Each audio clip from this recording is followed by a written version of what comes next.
সরকারি প্রাথমিক বিদ্যালয়ের সহকারী শিক্ষক পদে তৃতীয় ধাপে সুপারিশপ্রাপ্ত প্রার্থীরা নিয়োগ বাতিলের প্রতিবাদে আজ রবিবার সচিবালয়ের সামনে অবস্থান নেন। গত বছরের ৩১ অক্টোবর সরকারি প্রাথমিক বিদ্যালয়ের সহকারী শিক্ষক পদে নিয়োগের তৃতীয় ধাপে ৩ পার্বত্য জেলা বাদে ঢাকা ও চট্টগ্রাম বিভাগে চূড়ান্ত ফলাফল প্রকাশ করা হয়। প্রাথমিক শিক্ষা অধিদপ্তরের ওয়েবসাইটে প্রকাশিত ওই ফলাফলে ৬,৫৩১ জন উত্তীর্ণ হন। আমি একজন সুপারিশপ্রাপ্ত সহকারী শিক্ষক।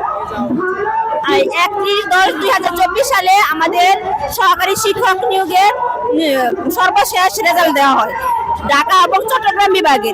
৬,৫৩১ জন আমরা সুপারিশপ্রাপ্ত হয়েছি। সুপারিশপ্রাপ্ত হওয়ার পরে আমাদের মেডিকেল টেস্ট সম্পূর্ণ হওয়ার পরে জেলা প্রাথমিক শিক্ষা অধিদপ্তরে কাগজপত্র সম্পূর্ণ জমা দিছি। জমা দেওয়ার পরে আমাদের একটা ডেট দেওয়া হয় জয়েনিং এর জন্য।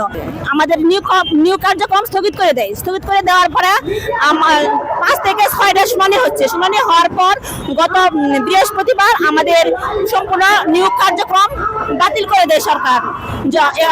এখন বাতিল করার যে একটা নিছে এটা আমরা মানি না। পরবর্তীতে এক রিটের শুনানি শেষে গত বছরের ১৯ নভেম্বর দেশের সরকারি প্রাথমিক বিদ্যালয়ের সহকারী শিক্ষক পদে নিয়োগের তৃতীয় ধাপে ঢাকা ও চট্টগ্রাম বিভাগে চূড়ান্ত ফলে উত্তীর্ণদের নিয়োগ কার্যক্রম ৬ মাসের জন্য স্থগিত করেছিলেন হাইকোর্ট। এই আদেশ স্থগিত চেয়ে প্রাথমিক শিক্ষা বিভাগ লিভ টু আপিলের আবেদন করলে বৃহস্পতিবার আপিল বিভাগে বিষয়টি শুনানির জন্য ওঠে।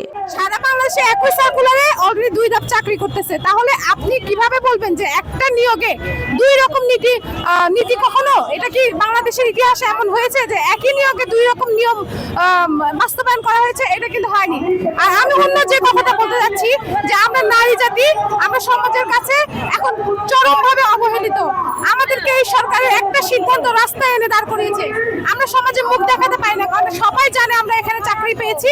আমরা সবাইকে মিষ্টি খাইয়েছি এবং যাদেরকে খাইয়েছি তারা আমাদেরকে এখন টিটকারিমূলক কথা বলে।